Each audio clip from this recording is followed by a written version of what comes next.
Hey everyone, and welcome. Today, we're going to crack open the amazing world of classical ciphers. You know, the original, super clever ways people sent secret messages, way before computers ever existed. So let's dive right in. Think about it for a second. We're so used to our encrypted messaging apps and secure websites, but how on earth did they do it with just a pen and some paper? Well, the answer is these brilliant little systems for scrambling and unscrambling text. They didn't rely on silicon chips or fancy software. Nope. It was all about mathematical rules and, most importantly, a shared secret between two people. And we're going to kick things off with one of the oldest and probably the most famous of them all, a cipher that was literally used by a Roman emperor. This is the Caesar cipher, and it's just beautifully simple. It's a substitution cipher, which is just a fancy way of saying you swap one letter for another. The whole secret, the key, is just knowing how many spots down the alphabet you need to shift every single letter. The process is so straightforward. You take your message, you pick a secret number, let's call it the key, say the number 3, and then you just push every letter forward 3 spots. So A becomes D, B becomes E, you get the idea. And if you get to the end of the alphabet, no problem. You hit Z, you just wrap right back around to A. Simple as that. Okay, let's look at this in action. This table breaks it down perfectly. We're encrypting the word security with a shift of 5. So you can see the letter S, right? That's the 18th letter. Add 5, you get 23, which is X. Now check out the very last letter, Y. That's the 24th letter. You add 5, you get 29. But wait, there are only 26 letters in the alphabet. So you just wrap around and it becomes the third letter, which is D. So security turns into this secret message, XJY when D. Now, what's really cool is that this super old idea of shifting letters has a surprisingly modern life, and it's one you might have actually bumped into online. It's called ROT13, which just stands for Rotate by 13 Places. And it's basically just a Caesar cipher where the secret key is always 13. No other number, just 13. And here's the genius part. Since 13 is exactly half of 26, the number of letters in the alphabet, if you apply the ROT13 cipher twice, you end up right back where you started. That means the exact same step encrypts your message and decrypts it. How cool is that? But let's be clear, you are not going to use this for your bank password. RO13 is not for real security. You'll see it on old internet forums and message boards to hide a movie spoiler or maybe the punchline to a joke. It's kind of like a polite little curtain that says, hey, only read this if you really want to know. Okay, so a simple shift cipher is, well, a little too simple. It's pretty easy to crack. So the next logical step for code makers was to add another layer of complexity. You can really see the evolution right here. On the one hand, the Caesar cipher just adds a key, simple addition. But look at the affine cipher. It adds a whole new step.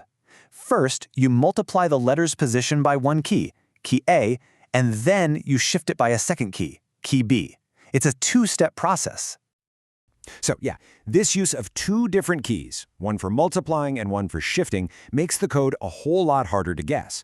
A Caesar cipher only has 25 possible keys you have to check. With an affine cipher, there are way more possibilities. But even with this extra step, there was still a weakness. The substitution pattern was fixed. Every time you add an A in your message, it would always become the same secret letter. So what was the real game changer? What took things to the next level? This is where we get to the Vigenère cipher. And folks, this was a massive leap forward, a cipher that was actually considered totally unbreakable for centuries. Now this is the big, brilliant idea. Instead of having just one shift for the entire message, the Vigenère cipher uses a different shift for every single letter. It's called polyalphabetic because it's like using many different alphabets all at once. And the secret to which shift to use, it all comes from a key word. And this shows you exactly how it works. Let's say your message is blockchain, and your secret keyword is key. It's simple. You just repeat that keyword over and over again underneath your message. So key becomes key. Now each letter of that repeated keyword tells you exactly how many places to shift the letter right above it. And here's the magic. Look at this. The first letter B is shifted by K. The next letter L is shifted by E. The O is shifted by Y. But here's the crucial part. Notice there are 2 C's in blockchain? Well, the first C gets paired with K and becomes M. The second C gets paired with Y and becomes A. the same letter becomes two totally different letters. This was the breakthrough. It completely defeated the #1 code-breaking tool of the time, which was frequency analysis. You know, where you just count which encrypted letter shows up the most and guess it's probably an E? Well, with Visionaire, that simple trick just doesn't work anymore. It was so effective, it completely stumped the best code breakers in the world for more than 300 years. So, let's just take a step back and wrap up this incredible journey, from a simple little shift to a code that was basically unbreakable for generations. We've seen this really clear evolution, right? It started with just one simple secret, the Caesar shift. Then, things got a little more complex with two secrets in the affine cipher. And finally, the big breakthrough, the Visionaire cipher, which used the whole keyword to create a constantly changing series of secrets. So, at the end of the day, what did we learn? Well, all of these ciphers work by substituting letters based on a secret key. We saw them evolve from really simple shifts to these super complex multi-alphabet systems.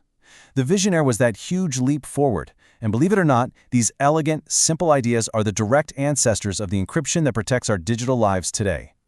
And that leaves us with one last thought.